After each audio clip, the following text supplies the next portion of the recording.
que je veux vous dire très simplement, et ça c'est une certitude que j'avais déjà depuis quelque temps et qui s'est confortée au fil des derniers mois et des dernières semaines, c'est qu'avec Hervé Novelli, on a quelqu'un de sérieux. On a quelqu'un qui prend des engagements et dont je sais qu'il va les tenir. Aujourd'hui, notre région a besoin, et je peux le dire, l'affirmer, en témoigner en tant que maire de la capitale de la région Centre. Nous avons besoin de projets structurants. Nous avons besoin du TGV Grand Centre Auvergne.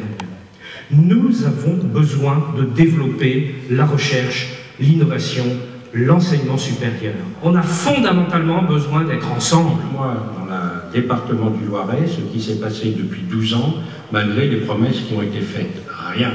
Et si vous avez du respect pour vous-même, pour votre région et pour votre territoire, eh bien je vous demande de voter et de pousser à voter pour Hervé, toute son équipe et tous ceux qui sont ici.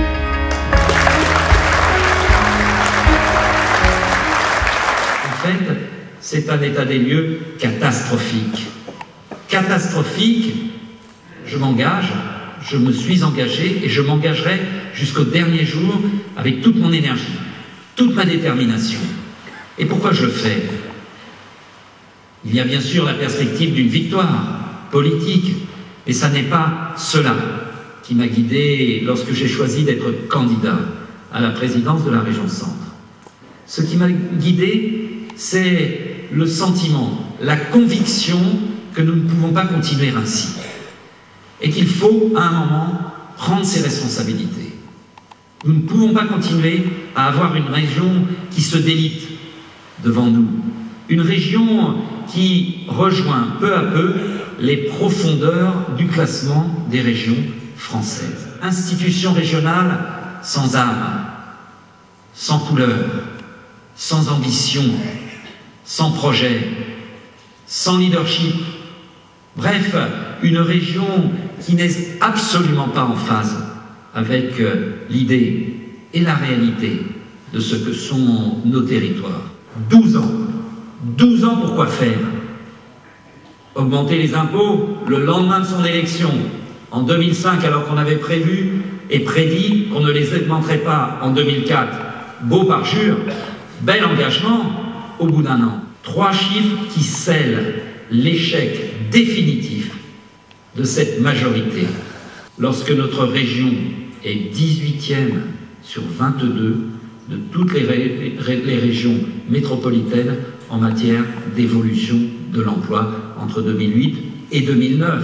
Celui de la démographie médicale, c'est-à-dire finalement l'accès aux soins. L'accès aux soins de nos concitoyens dont on sait que c'est la deuxième priorité. Deuxième chiffre, la région Centre, chiffre de 2009. 22e région sur 22 en matière de démographie médicale. Troisième chiffre, et il se suffit à lui-même, tant il est accablant, le chiffre des soutiens à l'agriculture.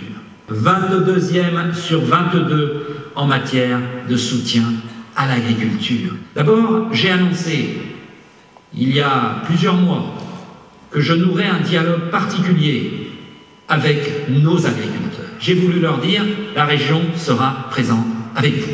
Et j'ai indiqué que je triplerais le budget régional agricole pour bâtir avec les agriculteurs, dans un pacte singulier, une politique régionale agricole. Nous devons aussi réagir en matière d'évolution de l'emploi et rappeler quelques vérités simples à ceux qui aujourd'hui les oublient.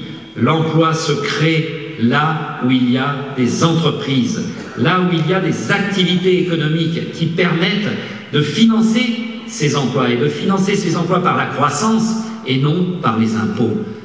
Je ne suis pas celui qui décréterait les emplois.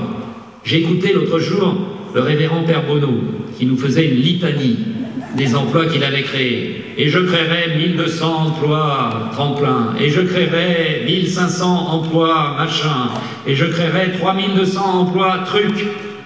Mais au nom de quoi? Mais avec quoi? Avec l'argent des contribuables, bien sûr.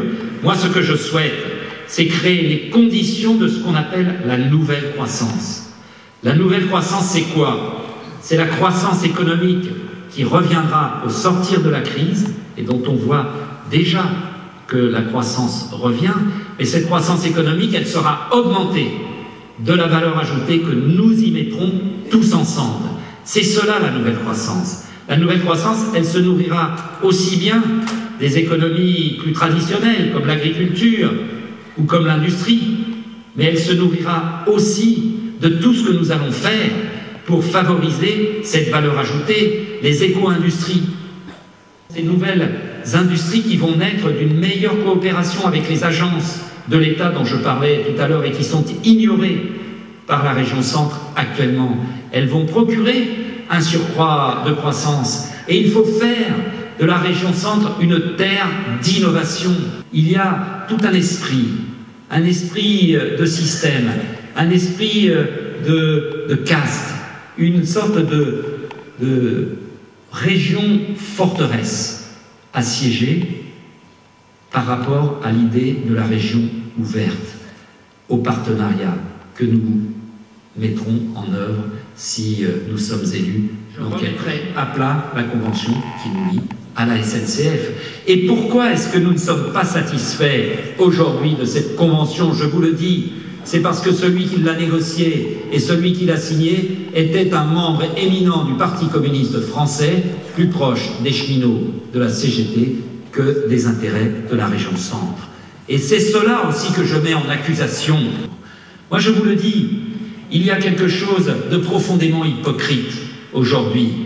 Que vous ayez gouverné ensemble pendant 12 ans, que vous soyez séparés maintenant le long de la campagne électorale parce que vous n'avez pas les mêmes discours et que en une nuit, vous allez vous rassembler à nouveau. Cette question, mes amis, il va falloir qu'ils y répondent. Il va falloir qu'ils répondent d'un projet commun qui surgirait par hasard dans la fumée blanche d'une nuit orléanaise. Alors, je vous le dis, qu'y a-t-il aujourd'hui de commun entre les communistes qui sont pour le nucléaire et les écologistes qui sont contre? Entre les écologistes qui veulent arrêter les subventions aux liaisons aériennes, et notamment à l'aéroport de Tours, 125 000 touristes. La réalité, mes amis, comment peut-on faire confiance à des gens qui ont un tel sens de la duplicité? Nous gagner. Si nous gagnons, nous changerons cette région et nous assurerons ainsi un mieux vivre pour l'ensemble de ses habitants. Je vous remercie.